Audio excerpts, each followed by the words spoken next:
Good afternoon. I'd like to talk to you a little bit about creating virtual teams and some of the challenges that those teams face.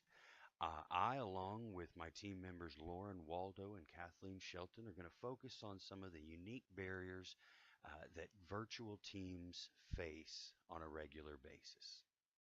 So by nature, most virtual teams are going to they're going to be geographically dispersed. They're going to work in different places. They're going to be, and as Edmondson reminds us, they're going to have cultural differences due to their vast geographic displacement.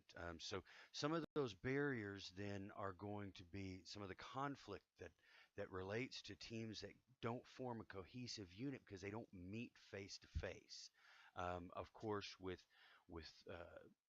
geographic displacement comes language barriers. So, as Brett Buffar and Kern mentioned, there's cultural pulls, and interpretations that virtual teams and multicultural teams are going to face. Implied cultural or regional norms, as Edmondson mentions. Also, you have different accents and, some of those things that you have to take into consideration that you don't get a read on people face to face when you're meeting in a virtual environment.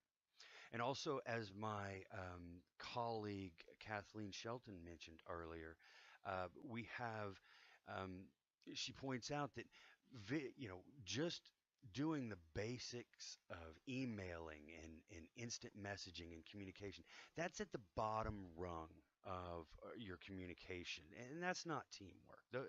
That's not virtual teams. That's not teamwork in general. So, video conferencing, you're still you're in the middle of the communication hierarchy, but you're still not doing any teamwork yet because being an effective team requires that you integrate multiple perspectives and leverage the skills that each team member has in managing unique personalities.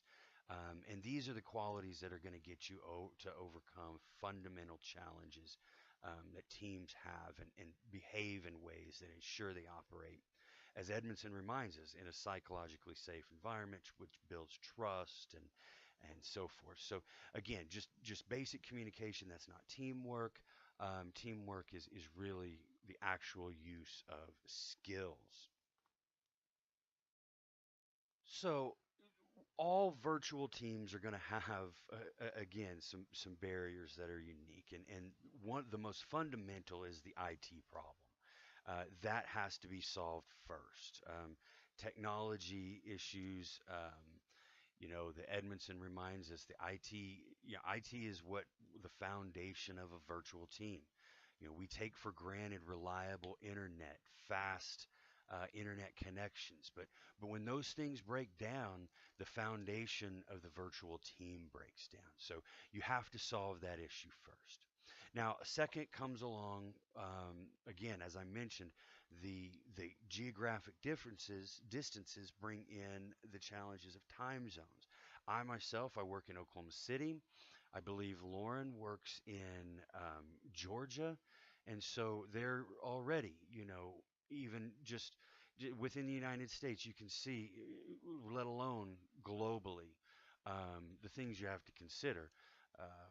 Because I may be eating lunch while my counterpart is just getting to work. So those are the things that all virtual teams need to overcome to be a good, effective team.